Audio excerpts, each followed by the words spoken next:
కీలేరికి వాత పెట్టినట్టుగా Chiranjeevi Jagan mind blank అయ్యేలా ఎన్డీఏ కూటమి అభ్యర్థులకు మద్దతు ప్రకటిస్తున్నారు.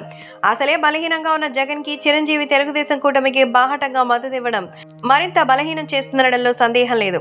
ఇప్పటి వరకు చిరంజీవి ప్రత్యక్షంగా తన రాజకీయ మొక్కు ఎటువైపునది ప్రకటించలేదు. కానీ మిత్రులు అంటూ అనకాపల్లి లోక్సభ నియోజకవర్గ బీజేపీ అభ్యర్థి సీఎం రమేష్, అలాగే జనసేన అభ్యర్థి పంచకల రమేష్లకి ఓటు వేయండని ఆయన ఒక వీడియో సందేశం ద్వారా ప్రజలకి పిలుపునిచ్చారు.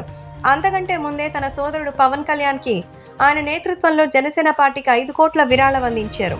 ఇప్పుడు తాజాగా తన సోదరుడు పవన్ కళ్యాణ్ కి ఓటు వేసి ఒక నిస్వార్థ సేవకుణ్ణి గెలిపించాలని కోరుతూ పిఠాపురం ప్రజలకు ఒక వీడియో ద్వారా కోరారు. ఎన్నికల రోజుల వ్యవధిలోకి వచ్చేశాయి. మరో 5 రోజులలో రాష్ట్రంలో ఎన్నికల పోలింగ్ జరగబోతోంది. ఇప్పటికే కూటమికి రాష్ట్రంలో మొగ్గు కనిపిస్తోందంటూ పలు సర్వేలు తేల్చేశాయి. జగన్ తీవ్ర ప్రజా వ్యతిరేకతను ఎదుర్కొంటున్నారని పరిశీలకులు విశ్లేషిస్తున్నారు. కూటమి సభలకు జనం పోటెత్తుతుండడం, మరోవైపు వైసీపీ ప్రచారానికి స్పందన కనిపించకపోవడంతో వైసీపీ శిబిరం డీలా పడింది. ఈ తరుణంలో చిరంజీవి కూటమికి మద్దతు పలకడం ఖచ్చితంగా వైసీపీకి మూలిగే నక్క మీద తాటిపండు పడ్డ చందంగా మారుతుందనడంలో సందేహం లేదు. విశ్వసనీయంగా అందుతున్న సమాచారం మేరకు రానున్న 2-3 రోజులలో చిరంజీవి తెలుగుదేశం అధినేత చంద్రబాబుతో భేటీ అయ్యే అవకాశాలు కూడా ఉన్నాయంటున్నారు. అలా కలవడం అంటే చిరంజీవి తెలుగుదేశం కూటమికి బాహాటంగా మద్దతు ప్రకటించేటట్టేనని భావించాల్సి ఉంటుంది. ఇక తాజాగా జనసేనానికి మద్దతుగా అన్నయ్య చిరంజీవి వీడియో సందేశం అందరినీ కదిలిస్తోంది. హృదయాలకు హత్తుకునేలా ఉంది.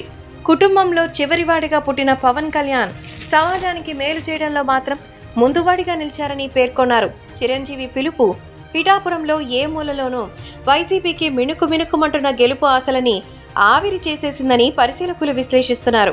చిరంజీవి చంద్రబాబుతో భేటీ అయితే ఆ ప్రభావం రాష్ట్రం మొత్తం ఉంటుందని చెప్తున్నారు. జగన్ సహా ఆ పార్టీ నేతలంతా కూటమి బెంగతో డీలా పడ్డారు.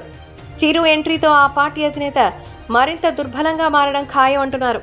ఎందుకంటే చిరంజీవి చాలా కాలంగా ప్రత్యక్ష రాజకీయాలకు దూరంగా ఉన్నప్పటికీ ప్రజల్లో ఆయనకున్న గుర్తింపు, గౌరవం మాత్రం చెక్కు చెదరలేదు.